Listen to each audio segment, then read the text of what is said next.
El viento helado de la Patagonia golpeaba con violencia las ventanas del pequeño hospital rural, creando una sinfonía fúnebre que acompañaba el último aliento de Roberto. Estela sostenía la mano de su esposo, callosa y manchada de cemento, mientras el monitor cardíaco marcaba un ritmo cada vez más lento y débil. Roberto había llegado con el pecho aplastado, víctima de un accidente en la obra que nadie sabía explicar con claridad, pero en sus ojos no había miedo a la muerte, sino una urgencia desesperada. Con un esfuerzo sobrehumano, tiró de Estela hacia sí, ignorando el dolor que le destrozaba las costillas, para susurrarle un secreto final que cambiaría el destino de su familia para siempre. No fue un accidente, Estela, Magdalena lo sabe todo, jadeó Roberto, con la sangre manchando sus labios pálidos y la mirada fija en la de ella. La torre, tienes que ir a la torre inclinada. No es una ruina, es nuestra salvación. Busca la llave octogonal en mi bota de trabajo. Prométeme que no dejarás que te lleven los papeles. Prométeme que los protegerás a ellos. La voz se le apagó antes de que pudiera explicar más, dejando a Estela con el corazón roto y una instrucción que sonaba a delirio. La torre inclinada era un faro abandonado que todos temían, un lugar maldito a punto de caer al mar. El funeral se llevó a cabo bajo un cielo plomizo que amenazaba con una tormenta eléctrica, en un cementerio azotado por las ráfagas costeras que obligaban a los asistentes a encorvarse. Estela, vestida de negro riguroso y con el pequeño Samuel en brazos, sentía que el frío le calaba hasta los huesos, pero no era solo por el clima. Desde la distancia, aparcada en una loma que dominaba las tumbas, una camioneta negra con los vidrios polarizados observaba la ceremonia como un buitre metálico. Eran los hombres de doña Magdalena, la patrona de la estancia, vigilando que el ingeniero y sus secretos quedaran bien enterrados bajo la tierra húmeda. No hubo tiempo para el duelo silencioso que Estela necesitaba. La amenaza se materializó apenas 3 días después de cerrar el ataúd.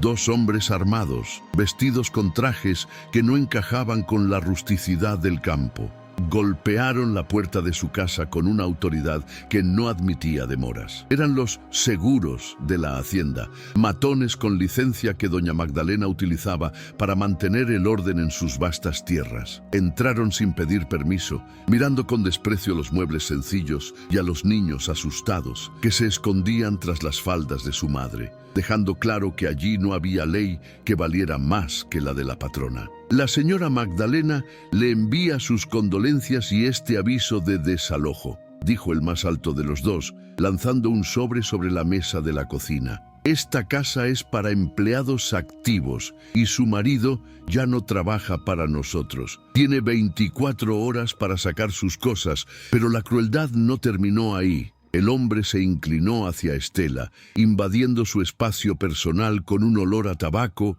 y amenaza.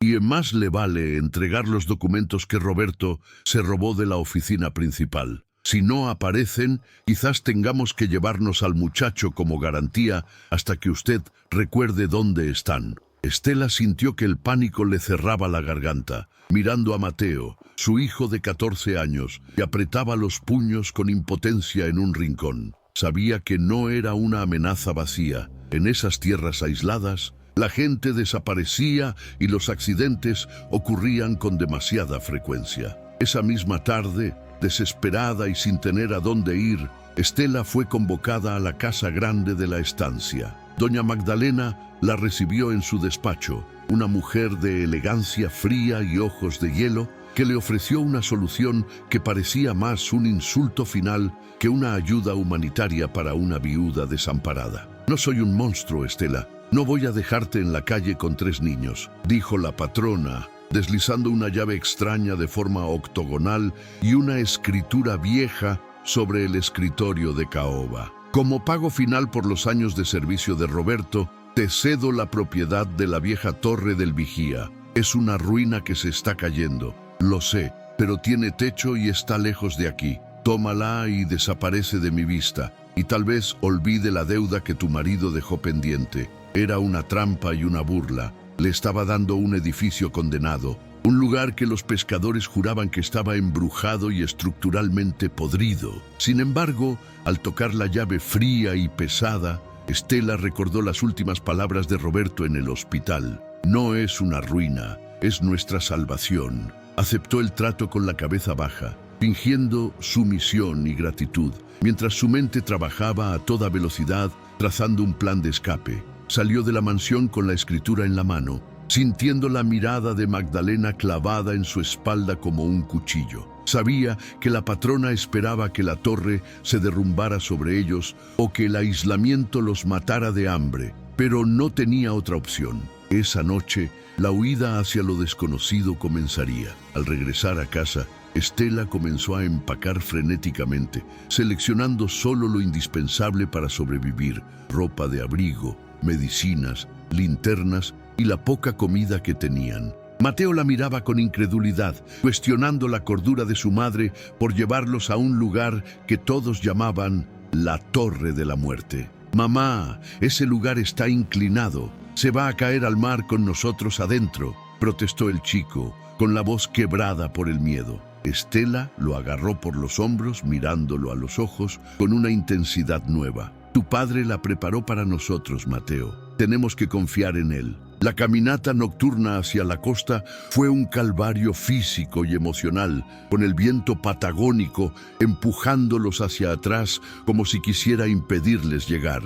Estela cargaba al bebé Samuel en un fular pegado a su pecho, mientras Lucía y Mateo luchaban con las mochilas pesadas a través de senderos de cabras llenos de piedras afiladas. La luna llena iluminaba el paisaje desolado, proyectando sombras largas y fantasmales sobre los acantilados que caían a pique sobre el océano Atlántico. Cada ruido del matorral les hacía detenerse, temiendo que los hombres de Magdalena hubieran decidido no esperar al amanecer para cazarlos. Después de 2 horas de marcha agónica, la silueta de la torre emergió de la niebla salina, recortada contra el cielo nocturno como un dedo gigante y roto. La estructura era imponente y aterradora, de piedra oscura y antigua. Se inclinaba dramáticamente 30 grados hacia el abismo, desafiando todas las leyes de la gravedad. Parecía que un simple soplido del viento bastaría para enviarla al fondo del océano. Las grietas en la fachada eran visibles incluso en la oscuridad, y la vegetación salvaje había devorado la base, dándole un aspecto de abandono total y peligro inminente. Estela sintió que las piernas le flaqueaban ante la visión de su nuevo hogar, un monumento a la precariedad que parecía prometer la muerte en lugar de refugio. Mateo soltó un gemido de desesperanza y Lucía se aferró a la pierna de su madre, temblando de frío y terror. Pero Estela no podía permitirse dudar ahora. Sacó la llave octogonal que Magdalena le había dado con burla y buscó la entrada entre la maleza. Sus dedos rozaron la piedra fría hasta encontrar una cerradura oculta, extrañamente bien aceitada, que no correspondía con el estado ruinoso del exterior. Antes de que descubramos qué hay realmente detrás de esa puerta de acero y si la torre resistirá la primera noche de tormenta,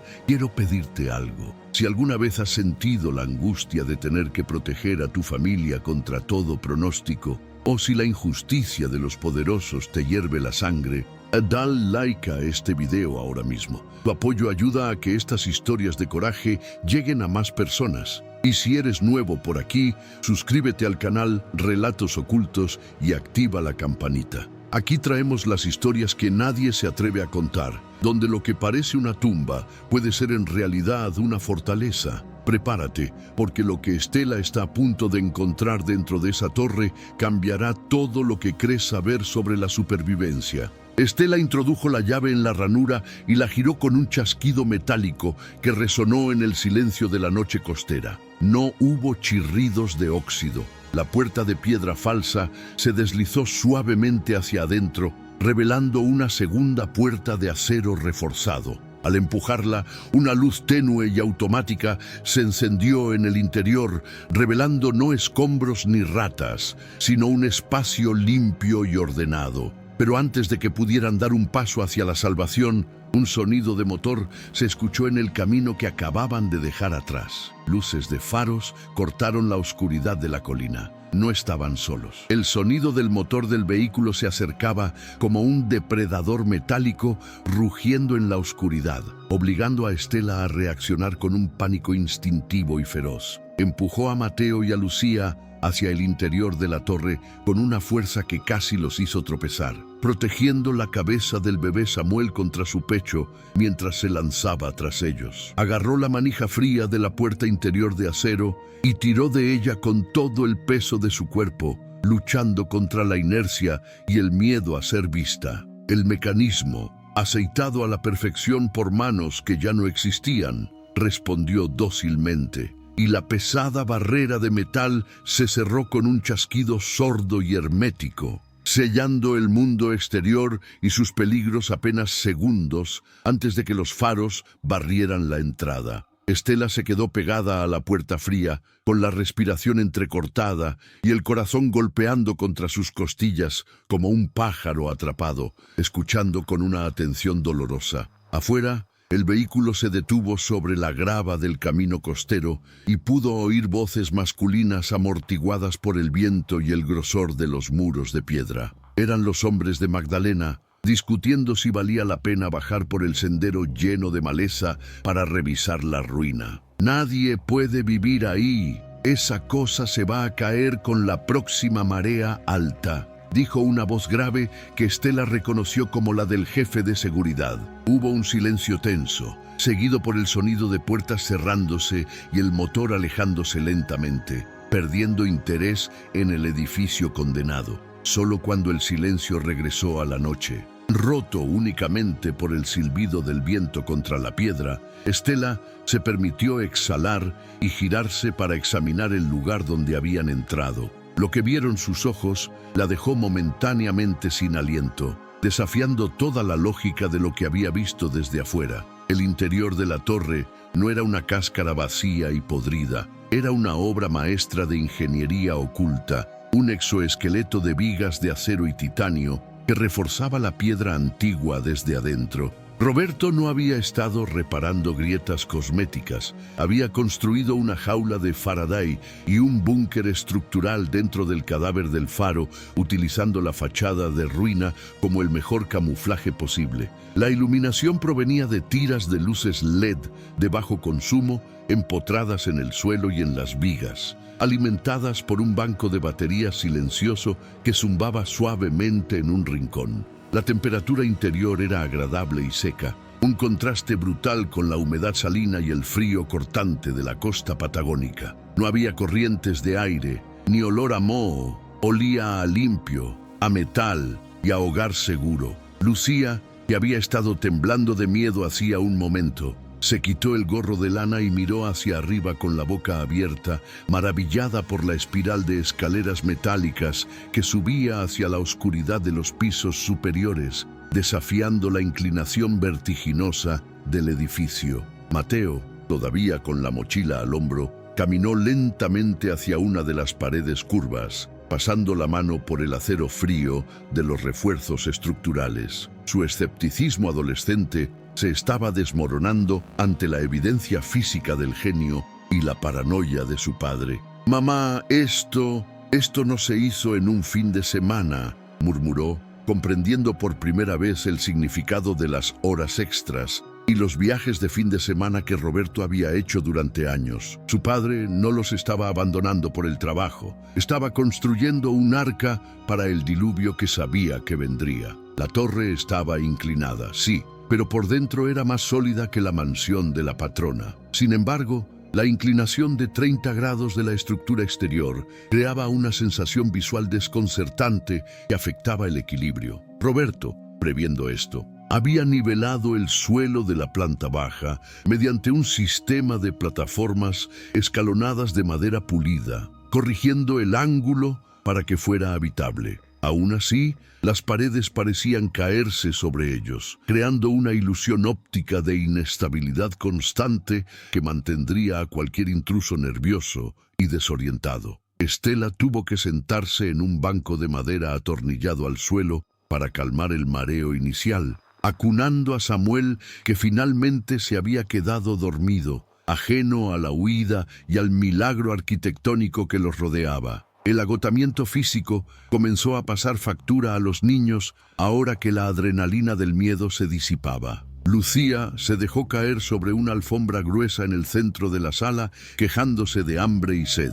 Estela se levantó con las piernas temblorosas y se dirigió hacia lo que parecía ser una zona de despensa, oculta bajo la curva de la escalera. Al abrir los armarios de metal, encontró un tesoro de supervivencia: filas interminables de agua embotellada, latas de comida con fechas de caducidad lejanas, leche en polvo para el bebé y paquetes de galletas sellados al vacío. Había suficiente comida allí para resistir un asedio de 6 meses sin tener que salir nunca al exterior. La visión de tanta provisión, organizada con el amor meticuloso de un padre que sabe que va a morir, rompió la última barrera de contención emocional de Estela. Acarició una lata de duraznos en almíbar, recordando cómo a Roberto le encantaban, y sollozó en silencio, una mezcla de dolor agudo por su pérdida y gratitud inmensa por su previsión. Él sabía que Magdalena los arrinconaría,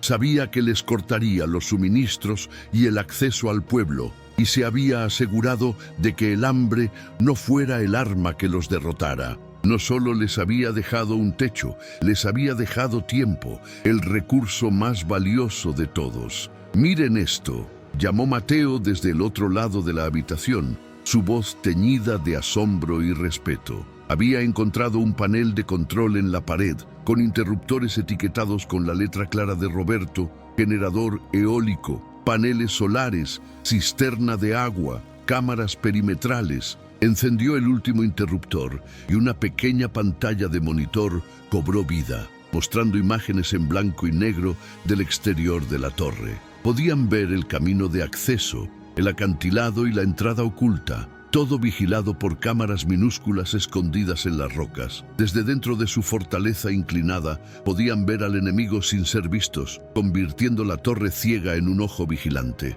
Estela se acercó al monitor, viendo el paisaje desolado y ventoso que los rodeaba, sintiéndose por primera vez en semanas en una posición de ventaja táctica. Ya no eran ratas huyendo en la oscuridad, eran los ocupantes de una fortaleza inexpugnable. Pero la seguridad física trajo consigo nuevas preguntas inquietantes. ¿Por qué tanto esfuerzo? ¿Qué sabía Roberto que era tan peligroso como para justificar una construcción de este calibre? No se trataba solo de un despido injusto o de un robo de materiales. Había algo mucho más oscuro en el corazón de la estancia Urdaneta, y su esposo había muerto por descubrirlo. Prepararon una cena sencilla calentando sopa en una hornilla eléctrica, comiendo en silencio mientras el viento aullaba afuera, impotente contra los muros reforzados. El ambiente era de una calma irreal, como estar dentro de un submarino en el fondo del océano.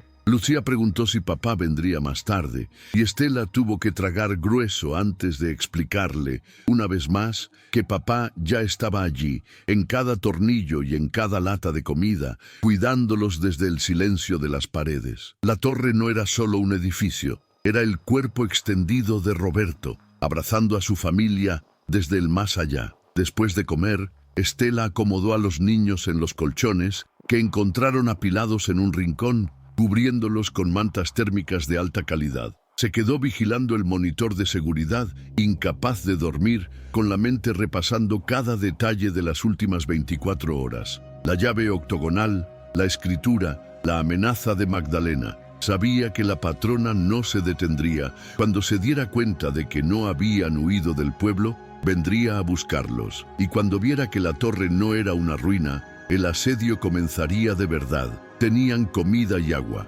pero ¿tenían una salida? Fue entonces cuando vio, sobre una mesa de trabajo metálica anclada cerca de la escalera, un objeto que destacaba por su color brillante en el entorno industrial. Era un sobre rojo, sellado con cera, con el número 1, escrito en el frente con tinta negra gruesa. Junto a él había una caja fuerte empotrada en la pared de piedra, sin cerradura visible ni teclado numérico, solo una ranura extraña. Estela tomó el sobre, sintiendo que el papel vibraba con la urgencia de un mensaje póstumo. Al rasgar el sello, encontró una carta corta y una pieza de metal con forma de engranaje. La primera línea de la carta la heló hasta la médula. Bienvenida a casa, Estela. Si estás leyendo esto, el reloj ha comenzado a correr. Estela sostuvo la carta bajo la luz fría de la lámpara LED, sintiendo que el papel vibraba con la voz de Roberto. Una voz que trascendía la muerte para darle órdenes precisas. Estela,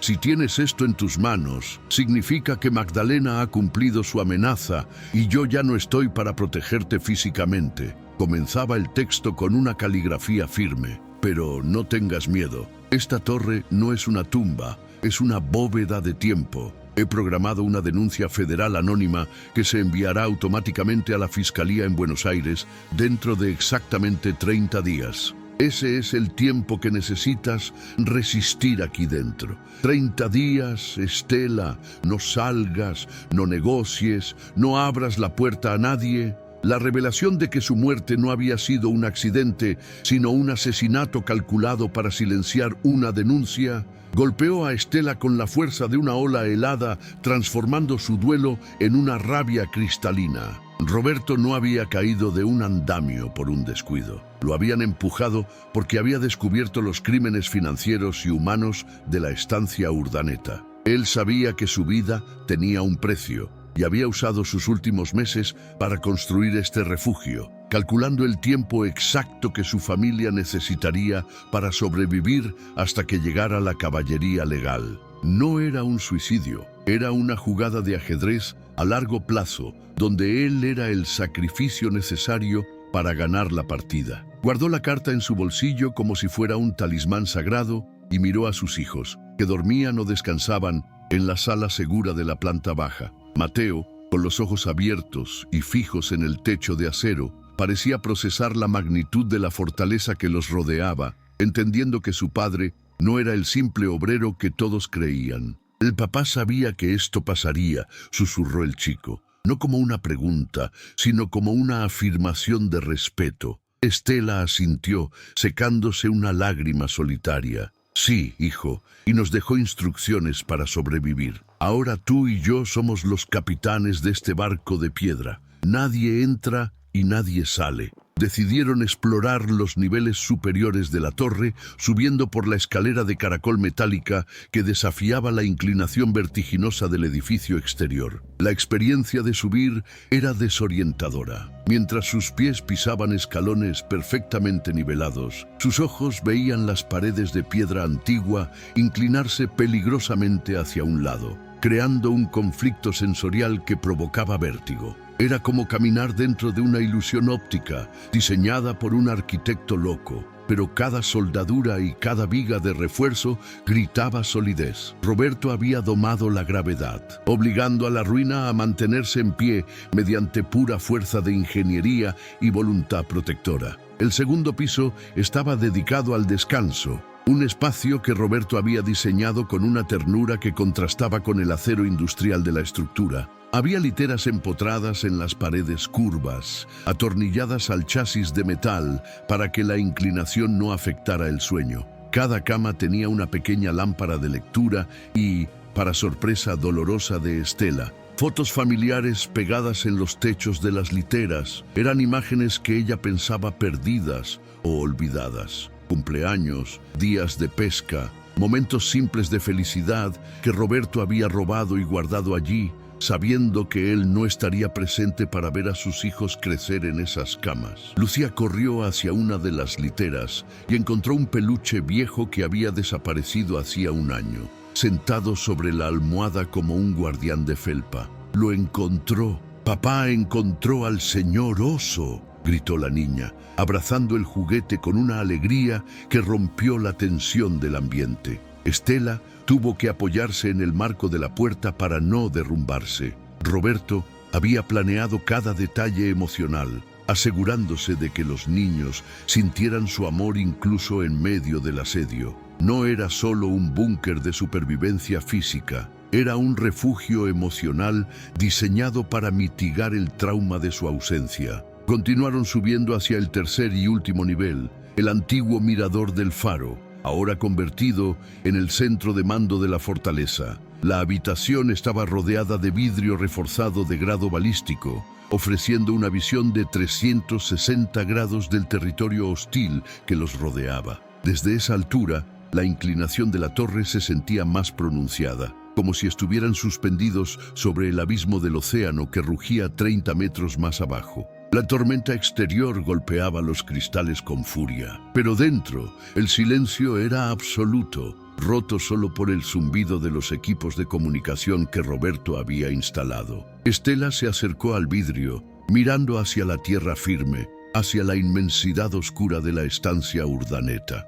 A lo lejos, las luces de la Casa Grande de Magdalena brillaban como ojos amarillos en la oscuridad, una señal de opulencia y peligro. Desde allí arriba, podía ver los caminos de acceso, los acantilados y la línea costera. Era la posición estratégica perfecta. Roberto les había dado la ventaja de la altura y la visión. «Ellos no saben que estamos aquí arriba mirándolos», dijo Mateo, parándose junto a su madre, con la mandíbula apretada y una madurez nueva en su postura. La primera noche en la torre fue una vigilia tensa, con el viento aullando alrededor de la estructura de piedra, como un lobo intentando derribar la casa de los cerditos. Aunque las camas eran cómodas y el ambiente cálido, Estela no pudo pegar ojo, patrullando los 3 niveles con una linterna en la mano, verificando los monitores de seguridad cada 10 minutos. Cada crujido del edificio, que se asentaba y se movía milimétricamente con el viento, le hacía saltar el corazón. Tenía que confiar en la ingeniería de Roberto. Tenía que creer que las vigas de acero aguantarían, pero el instinto materno le gritaba que estaban atrapados en una trampa mortal. Los días siguientes se convirtieron en una rutina de espera y adaptación a su nueva realidad inclinada. Aprendieron a caminar compensando visualmente la pendiente de las paredes, a cocinar con los recursos limitados y a mantener a los niños ocupados con los libros y juegos que Roberto había escondido en la despensa. Mateo asumió el rol de vigía, pasando horas en el mirador con unos binoculares de largo alcance, anotando cualquier movimiento en el perímetro de la propiedad. La torre, que al principio parecía una prisión, comenzó a sentirse como un útero protector, un espacio fuera del tiempo donde la ley de Magdalena no podía tocarlos. Sin embargo, la paz relativa del aislamiento no duró mucho. La patrona no era una mujer que aceptara perder el control de sus empleados tan fácilmente. Al 5.º día, Mateo alertó a Estela desde el intercomunicador del mirador con una voz urgente. «Mamá, sube rápido. Hay movimiento en el camino de la costa». Estela corrió escaleras arriba, con el corazón en la garganta, y tomó los binoculares. A 1 kilómetro de distancia, una columna de polvo se levantaba en el camino de tierra, señalando la aproximación de varios vehículos todoterreno que avanzaban con determinación hacia la torre. No venían a negociar, venían a tantear el terreno, a ver si la viuda había huido o si había sido tan estúpida como para quedarse en la ruina. Estela vio cómo los vehículos se detenían en el límite de la propiedad donada, donde comenzaba el sendero de cabras. 4 hombres bajaron, armados no con pistolas, sino con herramientas de construcción y rollos de alambre de púas. No intentaron subir hacia la torre. En cambio, comenzaron a trabajar en el camino de acceso, cavando zanjas y levantando una cerca rápida y brutal. «Nos están cercando», murmuró Estela, comprendiendo la estrategia de Magdalena. No iba a asaltar la torre de inmediato, iba a aislarlos, a cortar cualquier posibilidad de que Estela saliera a buscar comida o ayuda, o de que alguien del pueblo pudiera acercarse. Estaban convirtiendo el refugio en una isla prisión, apostando a que el hambre y la desesperación harían el trabajo sucio por ellos. Pero mientras veía a los hombres trabajar, Estela recordó la despensa llena y los 30 días de plazo. Sonrió con frialdad. Magdalena creía que los estaba encerrando para matarlos, pero en realidad los estaba encerrando para protegerlos hasta que llegara el juicio final. Pero la sonrisa de Estela se borró cuando uno de los hombres, el capataz de la estancia, sacó algo del maletero de su camioneta y apuntó hacia la torre, no con un arma, sino con un teodolito de agrimensor. Estaba midiendo la inclinación, calculando el ángulo, buscando el punto débil estructural. Magdalena no solo quería acercarlos, estaba evaluando cómo derribar la torre sin dejar rastro, cómo hacer que pareciera un accidente natural. El asedio pasivo había terminado antes de empezar. La verdadera guerra por la supervivencia de la estructura acababa de ser declarada. Estela regresó a la mesa de trabajo donde había encontrado el sobre rojo y la pieza de engranaje metálico. Sabía que esa pieza no era un simple recuerdo, era la llave física para la caja fuerte empotrada en la pared de piedra volcánica. Con manos que temblaban ligeramente por la mezcla de adrenalina y dolor emocional, insertó el engranaje en la ranura irregular del acero. Giró el mecanismo hacia la derecha, sintiendo la resistencia de los resortes internos, hasta que escuchó un chasquido profundo y satisfactorio. La puerta de la caja fuerte se abrió lentamente, exhalando un aire viciado que olía a papel viejo y a los cigarrillos negros que Roberto fumaba en secreto. El interior de la caja no contenía lingotes de oro ni fajos de billetes para una huida fácil, como ella había esperado ingenuamente. En su lugar había discos duros externos de grado militar, carpetas con documentos oficiales y un cuaderno de campo desgastado con tapas de cuero. Estela sacó el cuaderno, reconociendo inmediatamente las manchas de café y grasa en la portada. Era la bitácora que Roberto llevaba consigo a todas partes. Al tocarlo, sintió una conexión eléctrica con su esposo, como si él estuviera parado a su lado en la habitación, instándola a leer la verdad que le había costado la vida proteger. Se sentó bajo la luz focalizada de la lámpara de escritorio y abrió la primera página marcada con un separador rojo. La caligrafía de Roberto, usualmente técnica y precisa, aparecía apresurada y angulosa, denotando un estado de nerviosismo constante. Estela, amor mío, comenzaba la entrada fechada hacía 2 años. Lo que vas a leer aquí te dolerá, pero es necesario que entiendas contra qué estamos luchando. No trabajo para una empresaria, trabajo para un monstruo. Magdalena ha convertido la estancia en un campo de concentración moderno y yo soy el arquitecto involuntario de su infierno. Las palabras golpearon a Estela como un puñetazo físico. A medida que sus ojos devoraban las páginas, la historia oculta de la estancia Urdaneta salía a la luz con detalles escabrosos. Roberto describía cómo,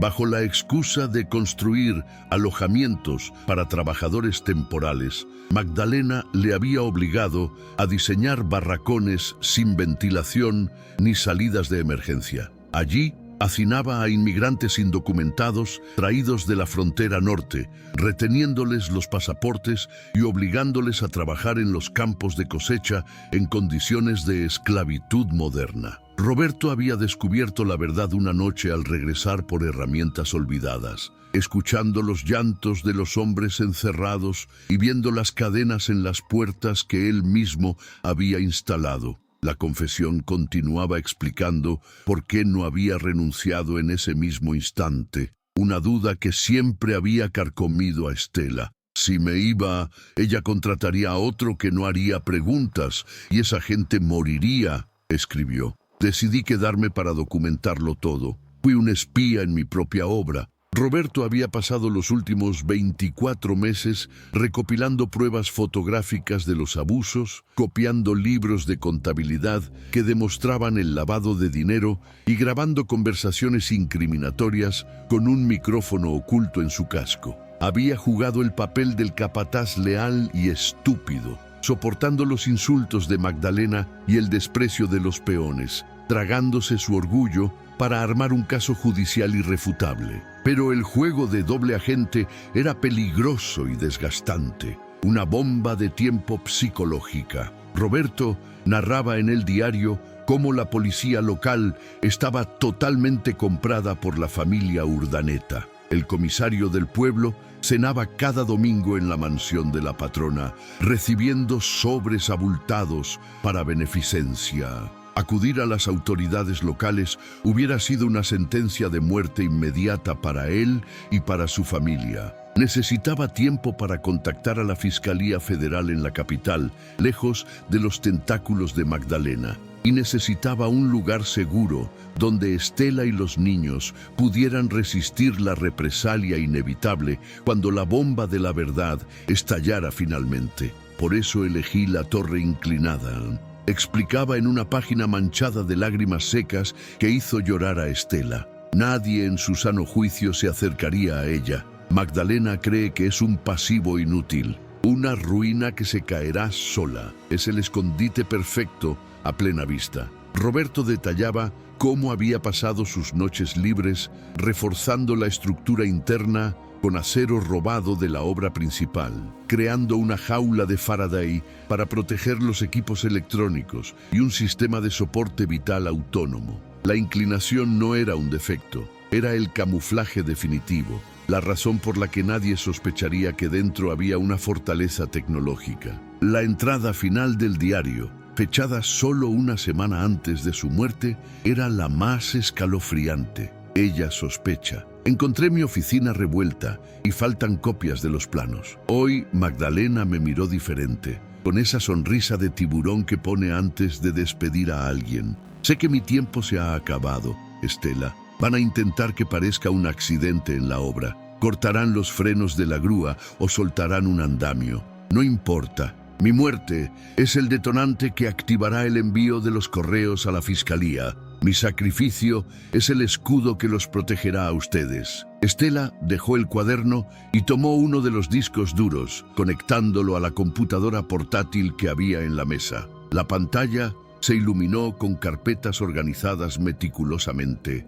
Nóminas falsas, sobornos policiales, fosas comunes. Abrió una carpeta al azar y vio fotografías de alta resolución tomadas desde el andamio, rostros de hombres golpeados, niños trabajando en los campos de tabaco, guardias armados golpeando a los trabajadores. No era solo fraude fiscal, eran crímenes de lesa humanidad. Doña Magdalena no era una simple empresaria corrupta, era una criminal de guerra operando con impunidad en su propio feudo privado. El peso de la responsabilidad cayó sobre los hombros de Estela, aplastando cualquier rastro de duda que pudiera haber tenido. Roberto no había muerto en vano, había muerto como un héroe anónimo en una guerra secreta. Esos discos duros valían más que todo el oro del mundo para la justicia y representaban una amenaza existencial absoluta para el imperio Urdaneta. Si Magdalena recuperaba esa información,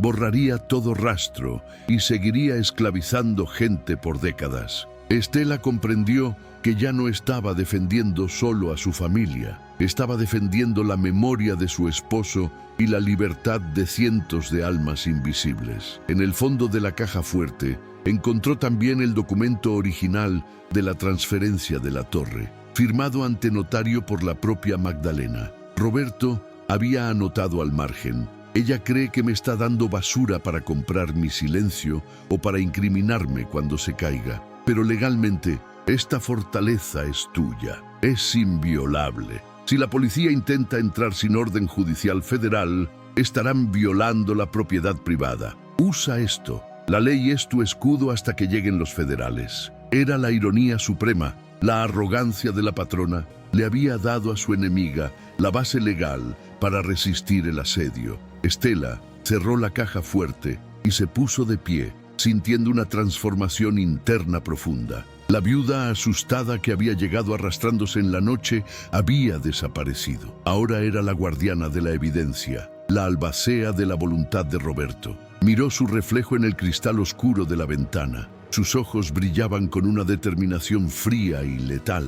Magdalena había subestimado a Roberto pensando que era un simple peón, y ahora estaba subestimando a su esposa, pensando que era una víctima indefensa. Estela acarició la pistola de bengalas que Roberto había dejado en el kit de emergencia. Estaban listos. De repente, la voz alarmada de Mateo resonó por el intercomunicador desde el mirador superior, rompiendo el momento de resolución. «Mamá, tienes que ver esto. No están construyendo una cerca, están trayendo maquinaria pesada». Estela corrió hacia las escaleras, subiendo los peldaños de dos en dos con el corazón acelerado. Al llegar al mirador y mirar por los binoculares, la sangre se le heló en las venas. En la base del acantilado, los hombres de Magdalena estaban descargando un equipo de perforación minera. No planeaban esperar a que salieran por hambre. Planeaban desestabilizar la base de roca y tirar la torre al mar esa misma noche. El rugido del motor diésel de la perforadora industrial rompió el silencio del atardecer. Un sonido gutural y mecánico que hizo vibrar los cristales blindados del mirador. Estela observó con horror a través de los binoculares cómo el brazo hidráulico de la máquina, pintado de un amarillo chillón que contrastaba con la grisura del paisaje, se posicionaba en la base del acantilado, justo debajo de los cimientos visibles de la torre. No estaban allí para construir una cerca ni para bloquear el camino. Habían traído equipo de minería pesada para taladrar la roca madre que sostenía la estructura inclinada. La intención era clara y brutal: desestabilizar el terreno para que la torre cayera al mar, simulando un trágico derrumbe natural causado por la erosión costera. La primera acometida del taladro contra la piedra envió una onda de choque a través del esqueleto de acero del edificio, un zumbido de baja frecuencia que se sintió en los dientes y en los huesos de los ocupantes. Lucía gritó tapándose los oídos mientras los objetos ligeros en las mesas comenzaban a desplazarse milimétricamente hacia el lado inclinado de la habitación. La sensación de seguridad que la fortaleza interna les había brindado se fracturó momentáneamente. No importaba cuán fuertes fueran las paredes o cuánta comida tuvieran almacenada, si el suelo mismo desaparecía bajo sus pies. Estela abrazó a sus hijos, sintiendo que el piso temblaba como una criatura viva herida, transmitiéndoles una calma que ella no sentía en absoluto. Desde la comodidad de su camioneta blindada, estacionada a una distancia segura del polvo y el ruido, descendió doña Magdalena. Vestía un abrigo de lana blanca impecable y botas de cuero altas, moviéndose por el terreno irregular con la elegancia depredadora de una dueña que inspecciona su ganado. Un asistente le entregó un megáfono y su voz amplificada cortó el aire,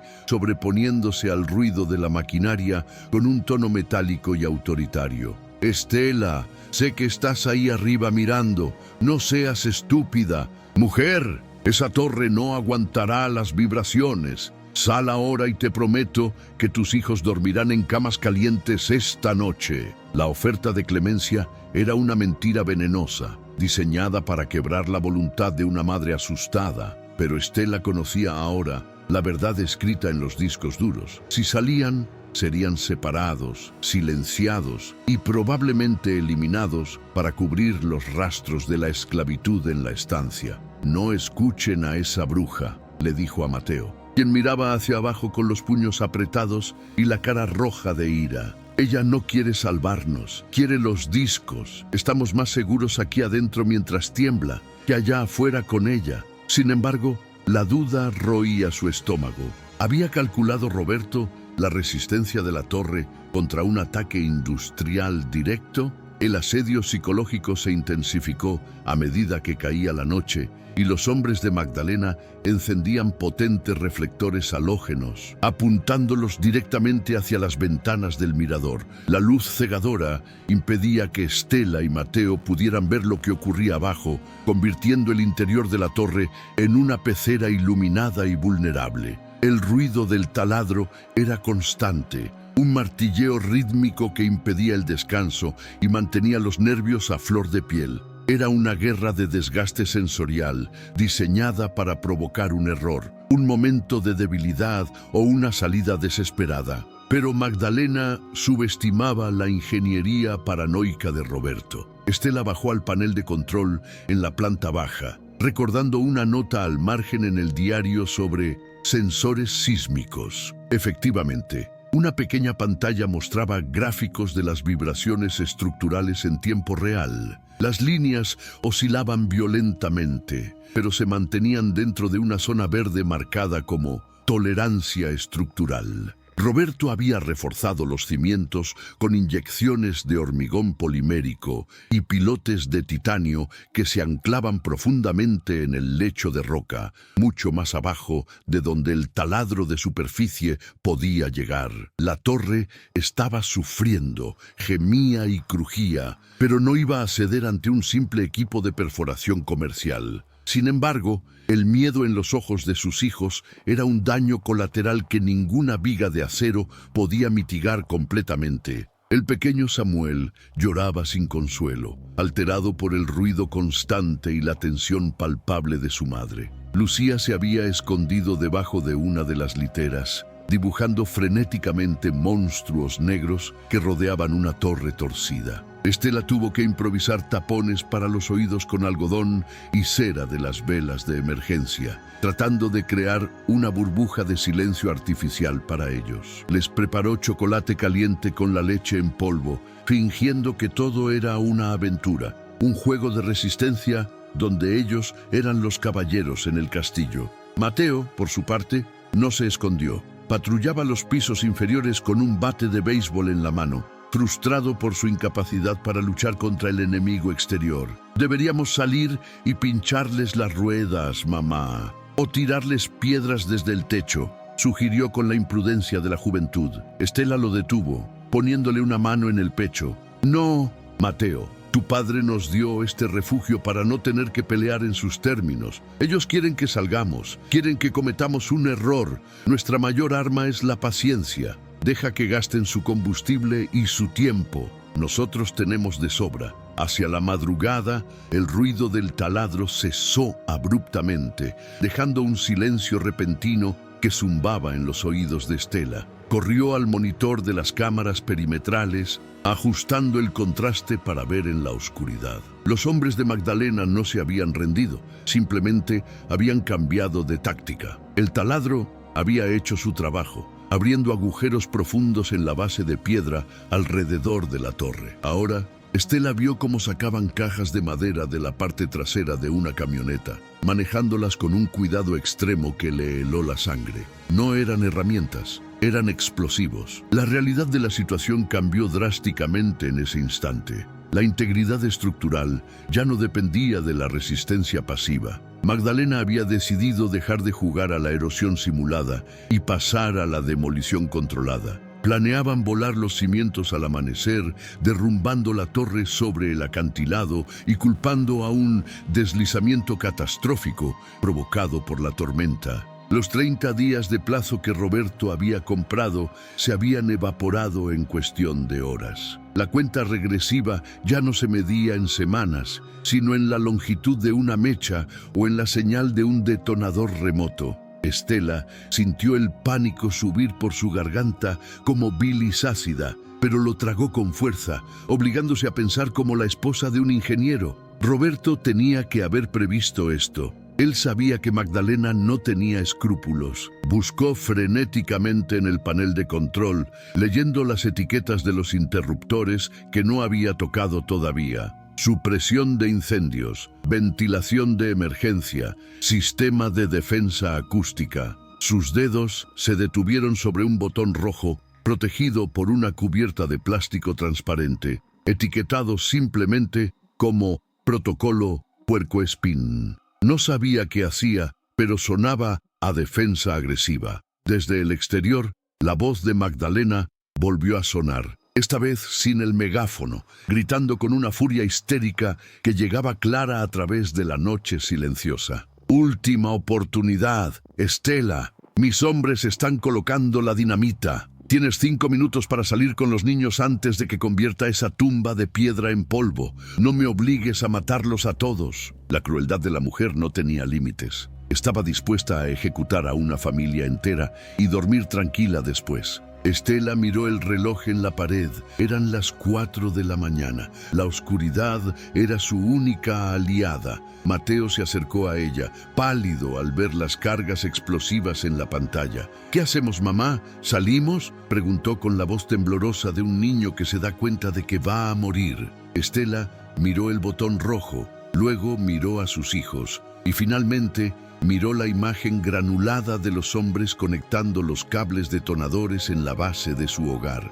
No salimos, dijo con una frialdad que la asustó. Papá dejó una sorpresa para ellos. Prepárate, tápate los oídos y abre la boca para que no te estallen los tímpanos. Vamos a despertar a todo el vecindario. Estela levantó la cubierta de plástico del botón, protocolo puercoespín, y presionó el interruptor con decisión. Inmediatamente, un zumbido eléctrico recorrió la estructura de la torre y se escuchó el sonido de cerrojos hidráulicos liberándose en el exterior de la fachada de piedra. A través de las cámaras, vieron cómo decenas de compuertas ocultas, disimuladas como grietas en la mampostería, se abrían de golpe. Pero lo que salió de ellas no fueron balas ni misiles, sino algo mucho más extraño y ensordecedor que cambiaría el curso del asedio en segundos. El protocolo puercoespín no desató una lluvia de balas, sino una tormenta sensorial diseñada para incapacitar sin matar, una obra maestra de la guerra psicológica defensiva. Desde las ranuras ocultas en la mampostería, decenas de botes de gas lacrimógeno de alta densidad fueron expulsados a presión hacia el perímetro, creando instantáneamente una nube blanca y asfixiante alrededor de la base de la torre. Simultáneamente, sirenas industriales de frecuencia variable, similares a las usadas en los ataques aéreos, pero amplificadas por la acústica del acantilado, comenzaron a aullar con un volumen que hacía vibrar el esternón, desorientando el equilibrio y provocando náuseas inmediatas a cualquiera que no estuviera protegido por los muros de piedra. Desde el mirador, Estela y sus hijos vieron cómo el caos se apoderaba del campamento enemigo en cuestión de segundos. Los hombres de Magdalena, cegados por la niebla química y ensordecidos por el ruido infernal, soltaron los cables de los detonadores y se llevaron las manos a los oídos y a los ojos, gritando de dolor. La coordinación militar que habían mostrado momentos antes se desintegró en un pánico desordenado. Algunos corrían hacia los vehículos chocando entre sí, mientras otros disparaban sus armas a ciegas contra la torre, las balas rebotando inofensivamente contra la piedra antigua y el acero oculto. Sin embargo, el caos tiene consecuencias impredecibles, y en su huida desesperada, uno de los mineros tropezó con la caja de controles de la dinamita, activando accidentalmente una de las cargas parciales que ya habían sido colocadas en la grieta del acantilado. La explosión no fue el derrumbe controlado que Magdalena planeaba, sino un estallido sucio y violento que sacudió la tierra como un terremoto localizado. La torre entera se estremeció con un gemido estructural aterrador, y Estela sintió como el suelo del mirador se inclinaba unos grados más hacia el abismo, lanzando los muebles y a los niños contra la pared oeste. ¡Abajo! ¡Todos abajo! ¡Ahora!, gritó Estela, agarrando a Samuel, que lloraba histérico, y empujando a Lucía hacia la escalera de caracol. El sistema de defensa había funcionado para repeler el ataque inmediato, pero la integridad de la base externa estaba comprometida. Roberto había previsto esto también. En el diario mencionaba un refugio secundario para casos de fallo estructural catastrófico. No podían quedarse en los pisos superiores si la torre colapsaba. Tenían que bajar a las entrañas de la construcción, al punto de gravedad cero, donde el ingeniero había anclado el corazón del edificio a la roca madre más profunda. Bajaron las escaleras metálicas con dificultad, luchando contra la nueva inclinación que hacía que cada paso fuera una prueba de equilibrio. El ruido de las sirenas exteriores se escuchaba amortiguado pero constante, mezclado con el sonido de rocas desprendiéndose del acantilado y cayendo al mar. Al llegar a la planta baja, Estela no se detuvo en la sala de estar. Levantó una de las placas del suelo falso de madera en el centro de la habitación, revelando una escotilla circular hermética, similar a la de un submarino, que conducía al interior de la cisterna de agua vacía que servía como lastre y cimiento. «Entren, rápido, no hay espacio para el miedo», ordenó Estela, ayudando a Mateo a bajar primero para que recibiera a sus hermanos. El espacio era cilíndrico, revestido de acero inoxidable y frío, diseñado originalmente para almacenar agua potable, pero convertido por Roberto en una cápsula de supervivencia final. Era el escondite dentro del escondite, un lugar claustrofóbico y blindado donde quedarían protegidos incluso si la torre de piedra se desmoronaba encima de ellos. Estela bajó la última, girando la rueda de cierre manual hasta que los sellos de goma comprimieron el aire, aislándolos del ruido, del gas y del mundo exterior. Antes de que sepamos si esta cápsula de metal resistirá el posible derrumbe de toneladas de piedra sobre sus cabezas, quiero hacerte una pregunta difícil que me ha estado rondando la mente. Si estuvieras en el lugar de Estela, con la oportunidad de salir y entregarte para salvar la vida física de tus hijos, aunque eso signifique perder su futuro y la justicia de tu esposo, ¿lo harías? ¿O te arriesgarías a enterrarlos contigo en la oscuridad por la posibilidad de una libertad real? Déjame tu respuesta sincera en los comentarios, porque a veces el amor de madre nos pone en encrucijadas donde no hay una opción correcta, solo opciones de supervivencia. Y si estas historias de decisiones límites te atrapan, suscríbete al canal Relatos Ocultos. Aquí exploramos hasta dónde puede llegar el espíritu humano cuando lo acorralan contra la pared. Ahora, volvamos a la oscuridad de la cisterna, donde el aire empieza a sentirse pesado. El silencio dentro de la cápsula era absoluto y pesado, roto solo por la respiración agitada de la familia y el latido ensordecedor de sus propios corazones. Estela encendió una barra de luz química verde que bañó las paredes curvas de metal con un resplandor fantasmal, proyectando sombras largas sobre los rostros aterrorizados de sus hijos. Estaban sentados sobre mantas en el suelo curvo, abrazados en un nudo humano, esperando sentir el impacto final. El momento en que la gravedad ganara la batalla y los arrastrara al fondo del océano, dentro de su ataúd de acero. Pasaron los minutos y luego las horas, marcadas solo por las vibraciones lejanas que se transmitían a través de la roca. Arriba, la batalla debía haber cesado o cambiado de forma, pero Estela no se atrevía a abrir la escotilla. Sabía que Magdalena estaría furiosa, herida y más peligrosa que nunca. Si la torre no había caído, la patrona intentaría abrirla como una lata de conservas. Aquí abajo eran invisibles e inalcanzables, pero también estaban ciegos. La incertidumbre era una tortura psicológica tan potente como el miedo a la muerte, corroyendo la esperanza con cada segundo de encierro. Mateo rompió el silencio con un susurro ronco, mirando el techo de la cápsula. ¿Crees que papá sabía que llegaríamos a esto? ¿Que tendríamos que escondernos en un tanque de agua? Estela acarició el cabello de su hijo, sintiendo la humedad del sudor frío en su frente. Tu papá era un hombre que calculaba las peores posibilidades para que nosotros pudiéramos tener las mejores oportunidades, Mateo. Él no construyó esto porque quisiera que nos escondiéramos para siempre. Lo construyó para darnos tiempo, y cada minuto que pasamos aquí respirando es una victoria contra ella. De repente, un sonido nuevo y perturbador comenzó a resonar a través del metal de la cisterna, diferente a las explosiones o al viento. Era un rascado rítmico, metálico y constante, como si alguien estuviera usando una sierra industrial o un taladro de diamante directamente sobre la estructura de acero superior. Magdalena no se había ido. Había traído a sus especialistas para cortar la torre pieza por pieza. Ya no intentaban derribarla. Intentaban diseccionarla para extraer a la familia como si fuera un tumor en su propiedad.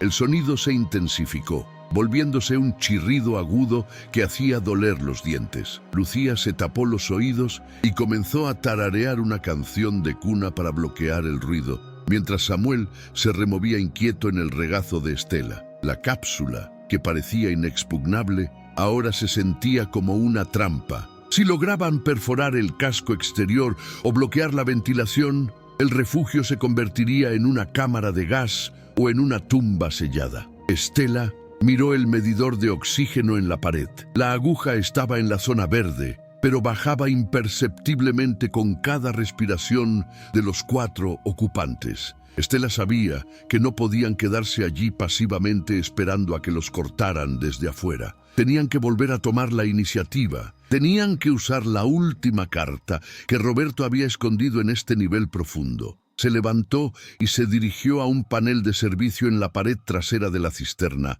marcado con una cinta amarilla y negra. Al abrirlo, no encontró armas, sino un sistema de tuberías y válvulas conectadas a la presión hidráulica natural de la capa freática subterránea. Era el sistema de purga, diseñado para inundar los túneles de acceso externos, pero también podía usarse como un arma ofensiva si se revertía la presión. «Mateo, necesito tu ayuda», dijo Estela con voz firme, sacando una llave inglesa del panel. «Vamos a darle a Magdalena una lección de física hidráulica. Si quieren entrar cortando el metal, vamos a asegurarnos de que lo primero que encuentren sea un chorro de agua a 300 atmósferas de presión». No era una solución definitiva, pero ganaría tiempo y, lo más importante, le recordaría a los atacantes que la torre no era una víctima pasiva, sino una bestia defensiva que aún tenía garras y dientes, incluso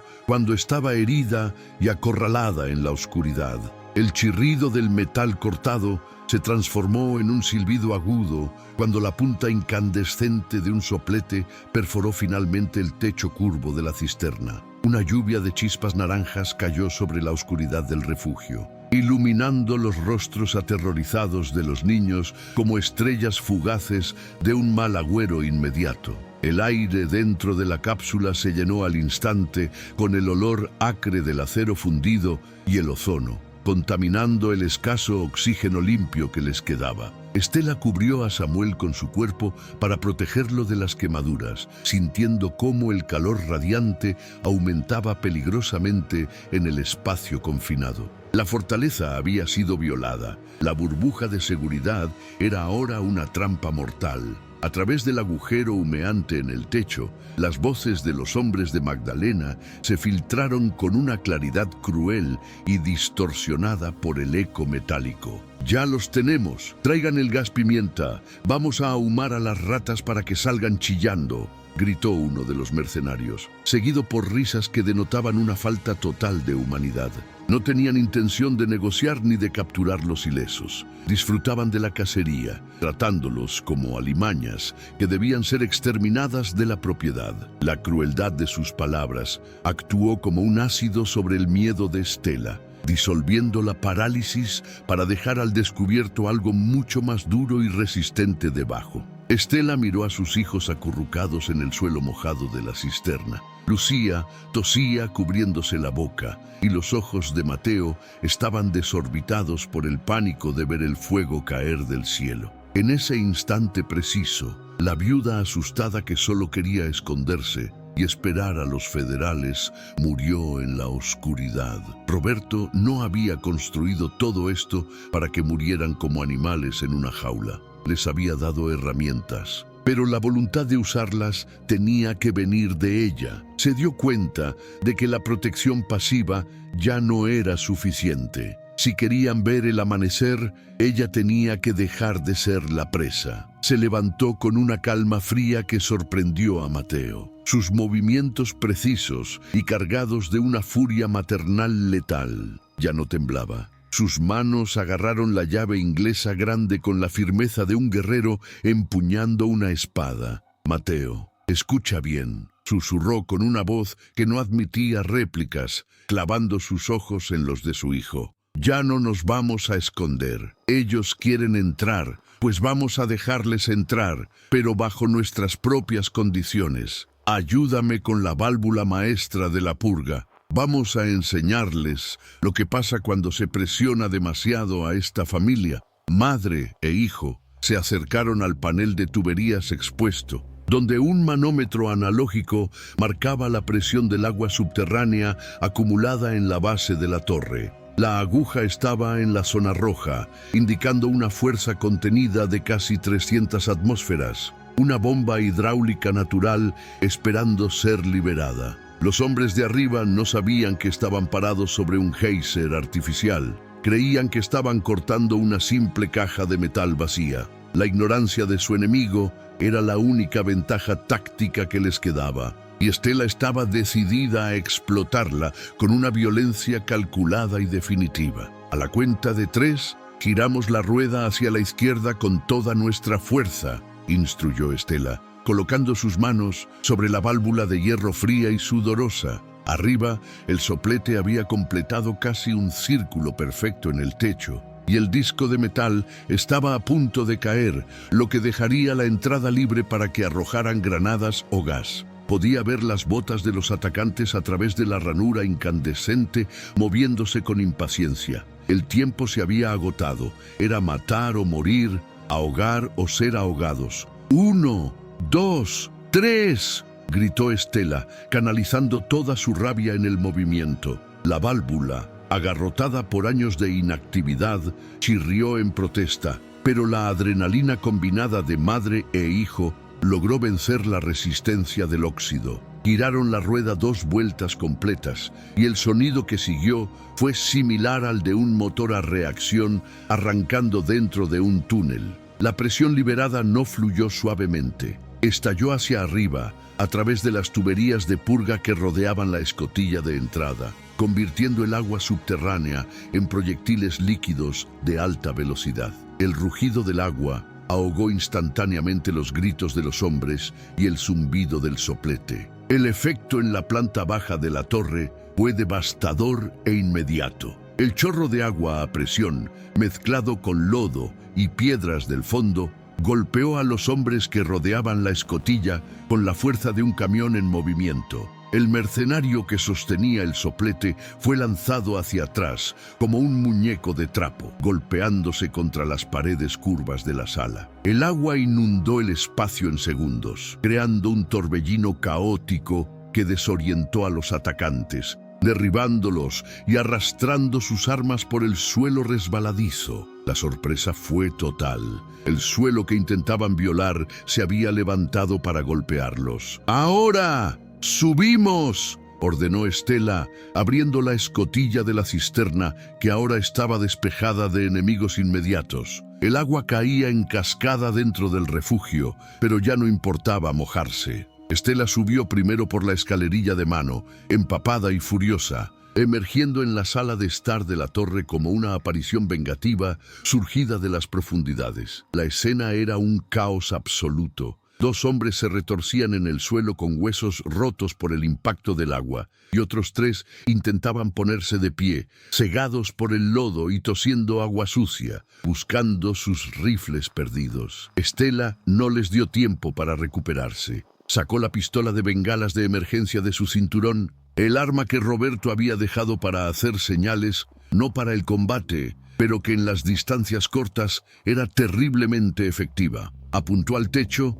no a los hombres, y disparó una carga de fósforo rojo que rebotó en las paredes de piedra, llenando la habitación con una luz cegadora y un humo denso y sofocante. Los atacantes, ya aturdidos por el agua, entraron en pánico total al pensar que la torre se estaba incendiando o explotando, y comenzaron a arrastrarse hacia la salida, abandonando la lucha. «¡Fuera de mi casa!», rugió Estela, su voz amplificada por la acústica de la torre y la furia pura. Ya no era la viuda que pedía clemencia, era la dueña de la fortaleza, defendiendo su territorio con dientes y uñas. Mateo subió detrás de ella, sosteniendo una barra de hierro que había arrancado del panel de control, listo para golpear a cualquiera que se acercara a su madre. Juntos empujaron a los invasores hacia la puerta rota, usando el miedo y la confusión como armas, obligándolos a retirarse hacia la noche tormentosa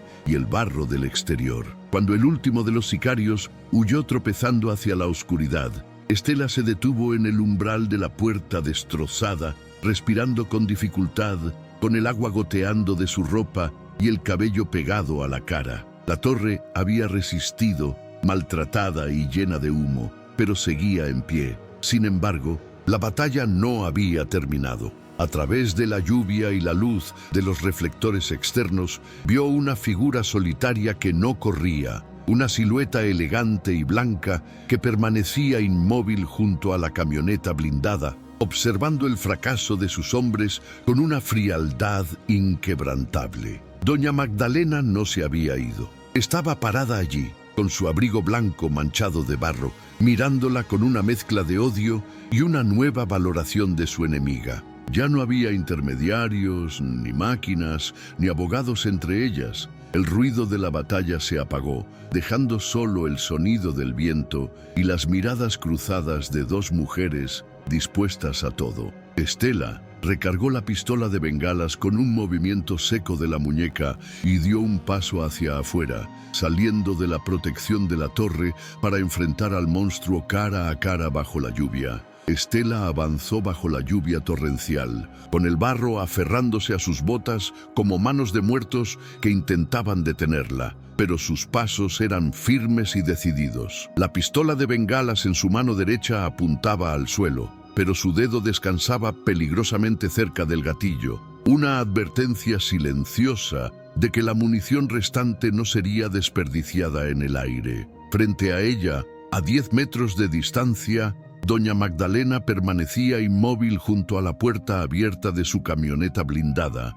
una estatua de arrogancia blanca manchada por la realidad sucia de la batalla. Sus ojos fríos recorrieron a la viuda de arriba abajo, no con miedo, sino con el desprecio de una reina que se ve obligada a tratar con una campesina rebelde e insolente. «Has causado un desastre costoso esta noche, Estela», dijo Magdalena, su voz elevándose sobre el viento con una calma psicótica que helaba la sangre más que el frío patagónico. «Mis hombres son unos incompetentes. Es cierto, pero no confundas su fracaso con tu victoria. Esa torre es una ruina condenada y tú eres una mujer sola con 3 hijos hambrientos. ¿Realmente crees que puedes ganar una guerra de desgaste contra mí? Tengo abogados que pueden enterrarte en papeles y jueces que comen de mi mano. Entrégame los discos ahora y quizás te deje salir caminando de esta propiedad antes de que decida quemar el bosque entero contigo adentro».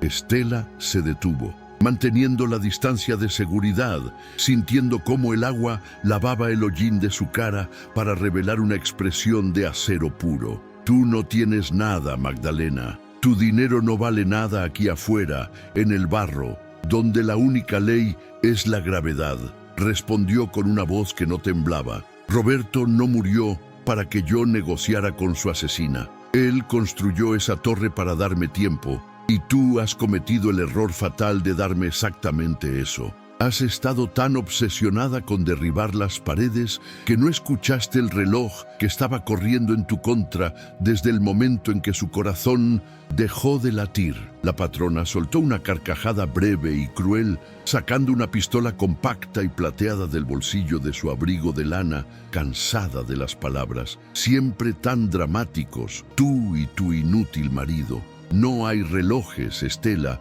solo estamos tú y yo tengo el arma de verdad», siseó, levantando el cañón hacia el pecho de la viuda. «Voy a contar hasta 3. Si no veo esos discos duros en el suelo, voy a dejar huérfanos a esos niños y luego voy a demoler esa torre piedra por piedra para buscar lo que es mío entre los escombros de sus cadáveres». Estela no retrocedió ni parpadeó ante el cañón oscuro que la apuntaba. En cambio, levantó la cabeza hacia el cielo nocturno, donde las nubes de tormenta comenzaban a romperse. «No estás escuchando, Magdalena. El plazo de 30 días terminó hace exactamente 10 minutos», dijo con una sonrisa triste y final. Roberto programó un envío automático de datos a la Fiscalía Federal en Buenos Aires. Si no introducíamos un código de seguridad antes de la medianoche del día 30, todo se enviaba. Los correos salieron, los servidores se copiaron. Ya no soy yo quien tiene las pruebas, ahora las tiene el mundo entero. La confusión cruzó el rostro de Magdalena por primera vez, su dedo vacilando en el gatillo mientras procesaba la información. ¿Qué estupidez estás diciendo? Nadie vendrá a este agujero olvidado por un correo electrónico, gritó, tratando de recuperar el control de la situación, pero su voz sonó estridente y asustada. Fue entonces cuando el sonido comenzó, un zumbido grave y rítmico que no provenía de la torre ni del mar, sino del aire mismo. Un sonido de aspas cortando el viento con violencia, acercándose rápidamente desde el norte, acompañado por luces potentes que barrían la costa como ojos divinos buscando pecadores en la oscuridad.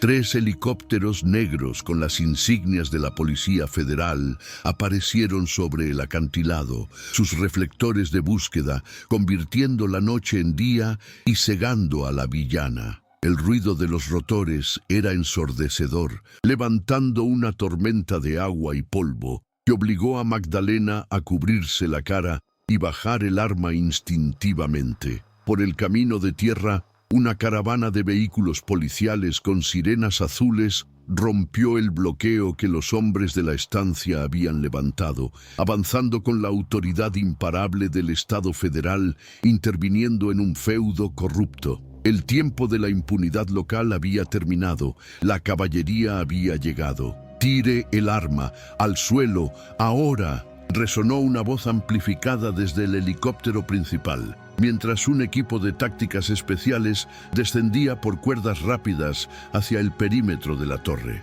Magdalena miró a su alrededor con pánico, viendo cómo su imperio de control absoluto se desmoronaba en segundos ante la fuerza abrumadora de la ley real. Intentó correr hacia su camioneta, pero sus botas de diseño resbalaron en el barro que tanto despreciaba y cayó de rodillas de manera humillante, cubierta de la tierra que había robado y explotado durante décadas. Estela observó la escena inmóvil, bajando lentamente su pistola de bengalas mientras los agentes federales rodeaban a la patrona, esposándola con una eficiencia brutal. No sintió la euforia de la venganza, sino un alivio profundo y agotador, como si se quitara una armadura pesada que había llevado durante un mes eterno.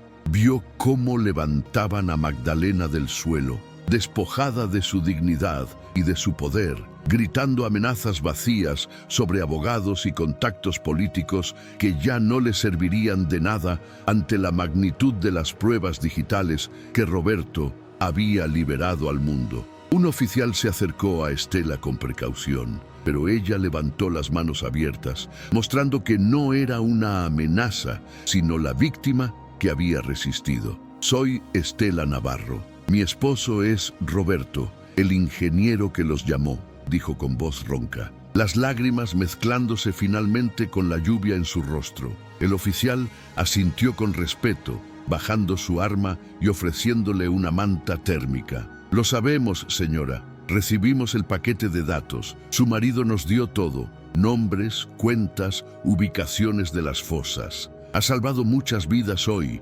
empezando por la suya». Desde la puerta destrozada de la torre, Mateo salió corriendo, seguido por Lucía y llevando a Samuel en brazos, ignorando las órdenes de los policías de quedarse atrás. Corrieron hacia su madre y la abrazaron con una fuerza desesperada, formando un nudo humano indestructible bajo la lluvia y las luces de los helicópteros. Estela los apretó contra su pecho, oliendo el humo y el miedo en sus ropas, pero sintiendo sobre todo el calor vibrante de sus vidas a salvo. «Se acabó», les susurró al oído, besando sus cabezas sucias. «Papá lo hizo. El reloj se detuvo y ganamos». Mientras se llevaban a Magdalena en la parte trasera de una patrulla, gritando maldiciones que nadie escuchaba, Estela miró hacia la torre inclinada una última vez esa noche. La estructura estaba golpeada, con marcas de balas, quemaduras de explosivos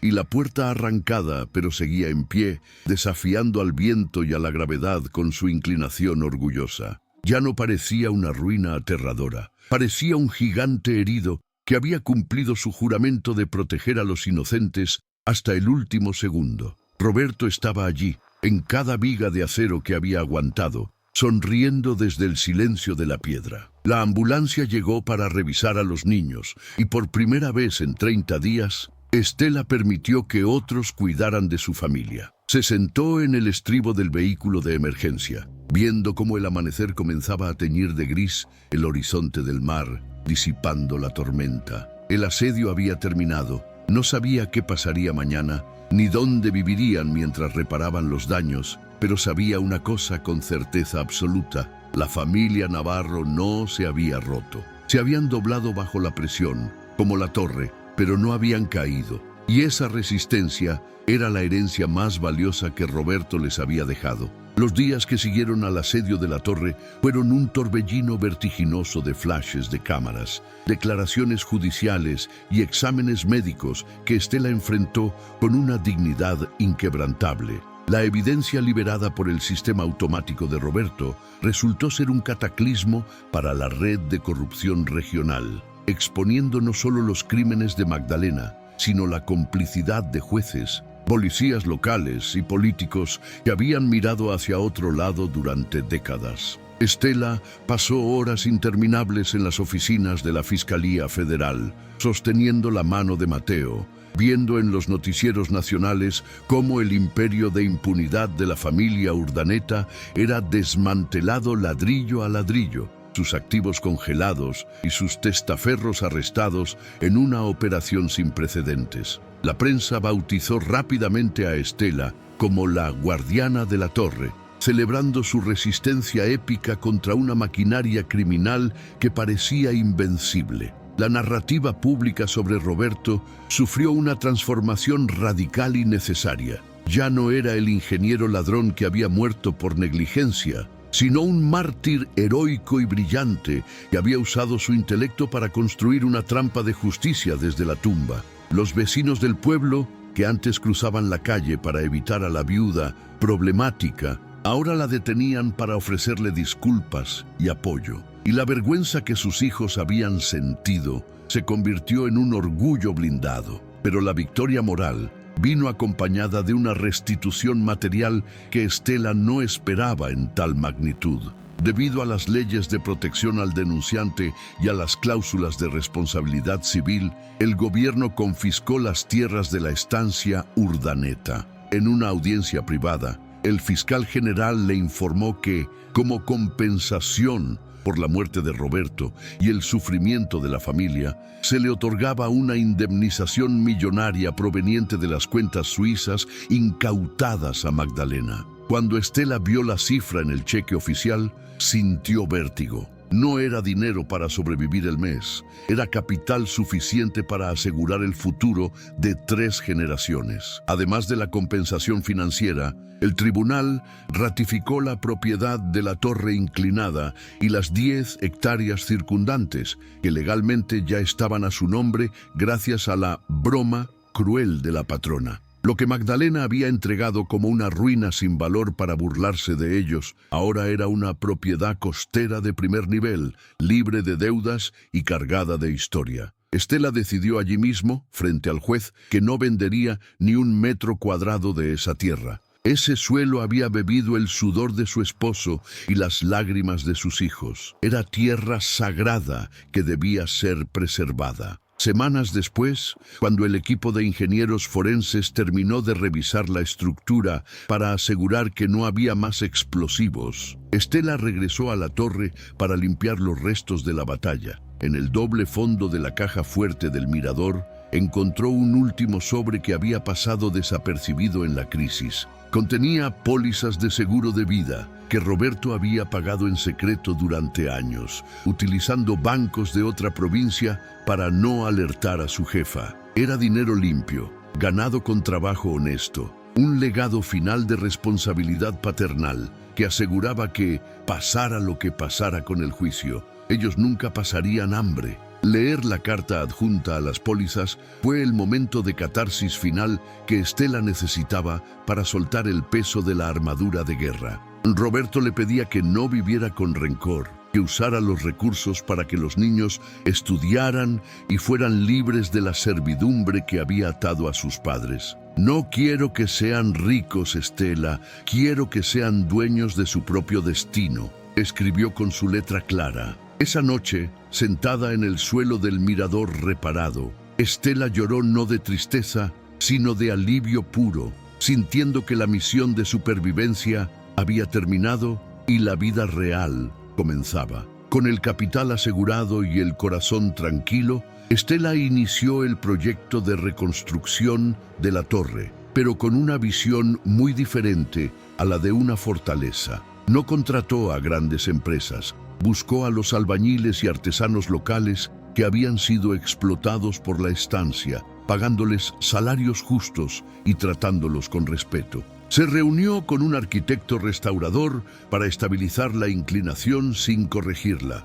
Quería que la torre permaneciera doblada como un símbolo eterno de resistencia, una prueba de que se puede estar torcido por la presión, pero nunca quebrado por la fuerza. Mateo, con sus 15 años y una madurez forjada en el fuego del asedio, se convirtió en la sombra del arquitecto, absorbiendo cada detalle técnico con una pasión voraz. Pasaba sus tardes estudiando los planos originales de su padre, entendiendo la genialidad de los refuerzos ocultos y sugiriendo mejoras para el sistema de energía solar. Estela lo observaba trabajar con el casco amarillo que le quedaba un poco grande, viendo los gestos de Roberto en sus manos, su manera de concentrarse en los problemas estructurales. El trauma no lo había roto, lo había encaminado hacia su verdadera vocación de constructor. A medida que la torre recuperaba su gloria, limpia de hollín y con los cristales reparados, Estela decidió que no sería una residencia privada y cerrada. La historia de su resistencia había inspirado a demasiada gente como para cerrar las puertas. Fundó el Centro Cultural Roberto Navarro, un espacio dedicado a la memoria de los derechos laborales y un museo comunitario sobre la historia de la región. La planta baja, donde habían resistido la inundación, se convirtió en una sala de exposiciones y el mirador en una biblioteca pública con la mejor vista del Océano Atlántico, abierta a todos los niños del pueblo. La inauguración del centro fue un evento que transformó el ambiente social de la región, borrando la sombra de miedo que la estancia urdaneta había proyectado durante un siglo. Estela cortó la cinta inaugural vestida con colores vivos, dejando atrás el luto riguroso, rodeada de sus vecinos y amigos. La ironía de que el edificio que Magdalena despreciaba se hubiera convertido en el faro moral de la comunidad era una victoria dulce y silenciosa. La torre ya no era un lugar de muerte o peligro, estaba llena de risas, música y el sonido de páginas de libros pasando, vibrando con una energía nueva y luminosa. Lucía y el pequeño Samuel encontraron su propio espacio de sanación en los jardines que rodeaban la estructura, ahora libres de minas y alambres de púas. Lucía comenzó a pintar murales en las paredes de la base, dibujos coloridos que narraban la historia de un gigante de piedra que protegía a una familia de los lobos. El arte se convirtió en su terapia, transformando los recuerdos grises del miedo en expresiones vibrantes de esperanza. Estela la veía pintar desde la ventana de su nueva oficina, agradeciendo al cielo que la inocencia de sus hijos hubiera sobrevivido intacta al asedio. Estela misma se transformó en una líder comunitaria, utilizando su experiencia y sus recursos para asesorar a otras familias que enfrentaban abusos de poder. Estudió leyes por las noches, decidida a entender el sistema que Roberto había tenido que burlar, para asegurarse de que nadie más tuviera que construir un búnker para obtener justicia. Su voz, que antes temblaba ante la patrona, ahora resonaba con autoridad en las reuniones del Concejo Municipal. Había descubierto que su fuerza no provenía solo de la torre, sino de una reserva interna inagotable de dignidad que siempre había estado allí. Pero al final del día, Cuando los visitantes se iban y el sol comenzaba a ponerse sobre el mar agitado, Estela subía sola al mirador. Se sentaba en la silla donde Roberto había planeado su defensa, mirando cómo las luces de los barcos pesqueros parpadeaban en el horizonte. La torre crujía suavemente con el viento,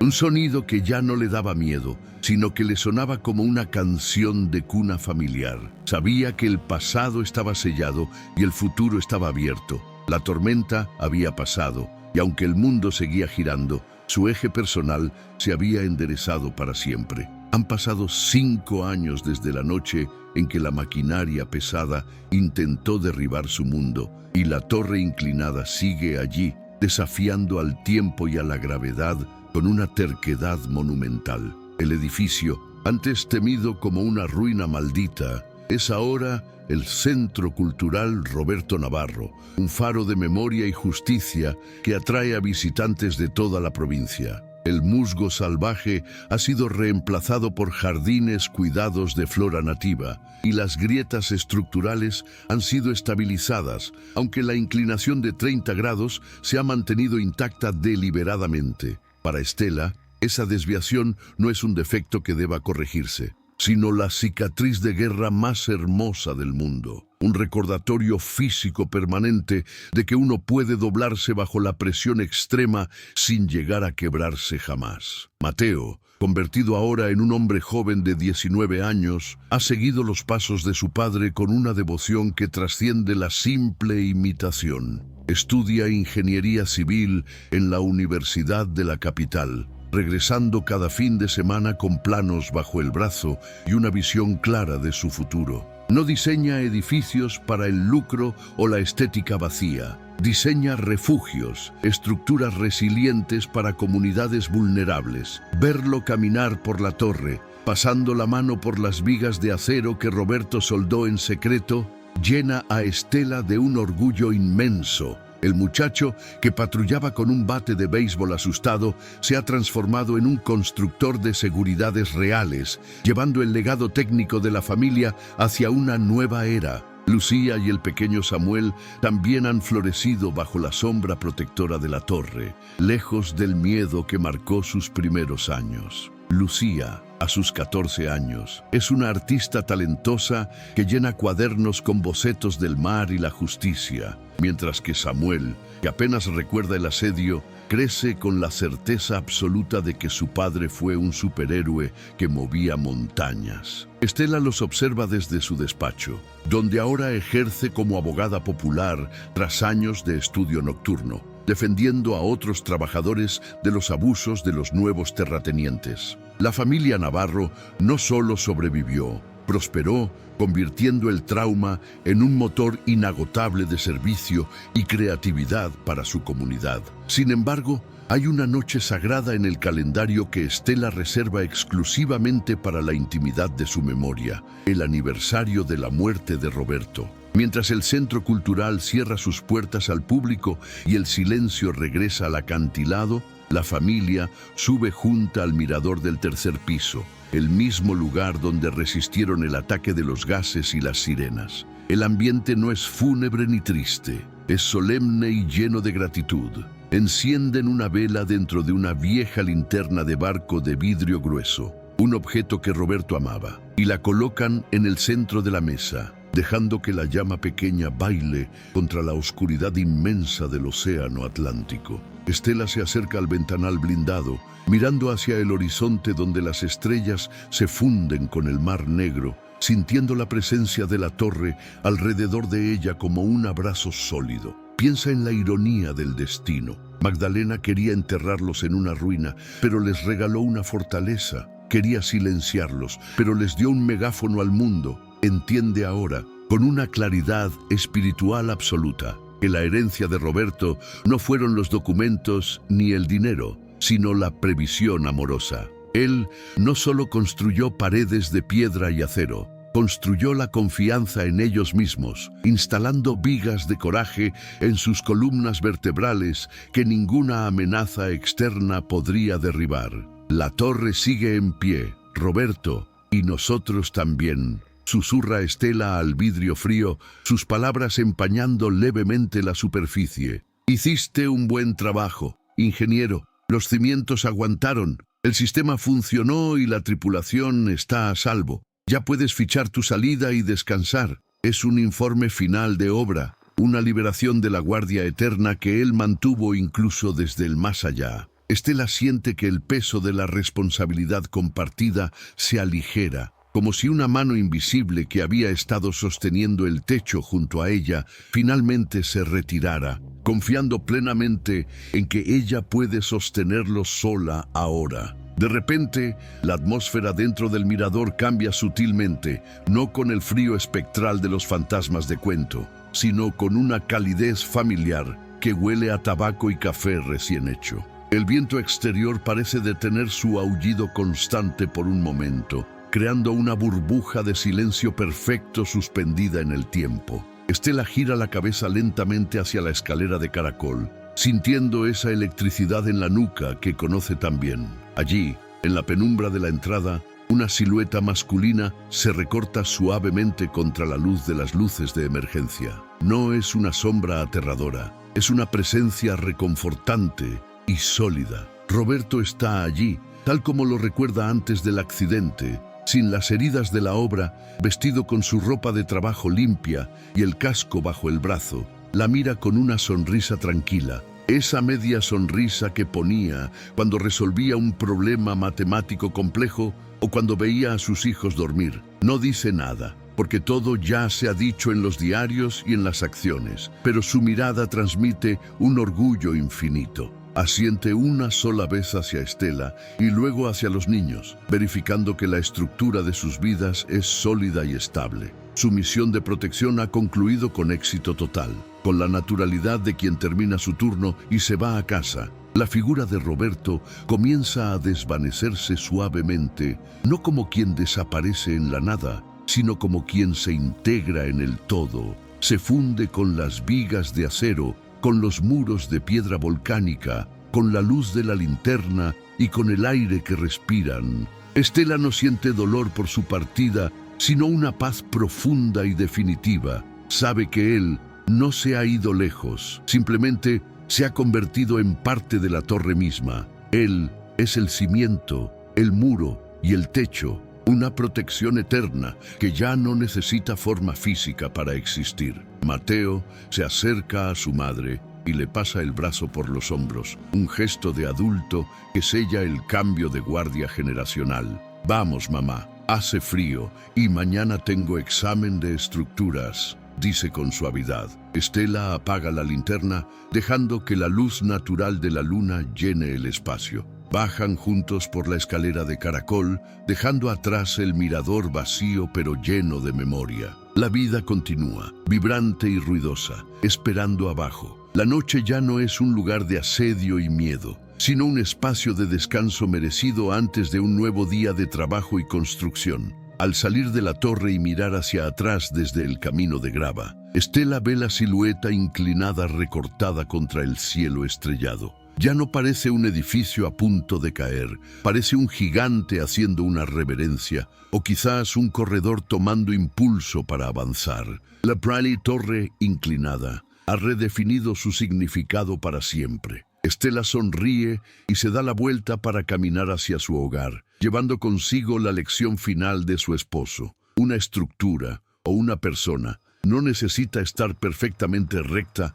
para ser inquebrantable. Solo necesita tener cimientos profundos de amor y un propósito claro por el cual resistir. Si esta historia de ingeniería emocional, resistencia frente a la tiranía y amor que trasciende la muerte ha tocado tu corazón, suscríbete al canal Relatos Ocultos ahora mismo. Aquí creemos que las mejores historias son las que nos enseñan que, incluso cuando el mundo intenta doblarnos hasta rompernos, siempre podemos encontrar la fuerza para mantenernos en pie si tenemos algo sagrado que proteger. Dale like a este video y activa la campanita, porque en este canal cada sombra esconde una luz que merece ser descubierta. Y ahora, un último favor personal. Comparte este relato con alguien que esté pasando por un momento difícil.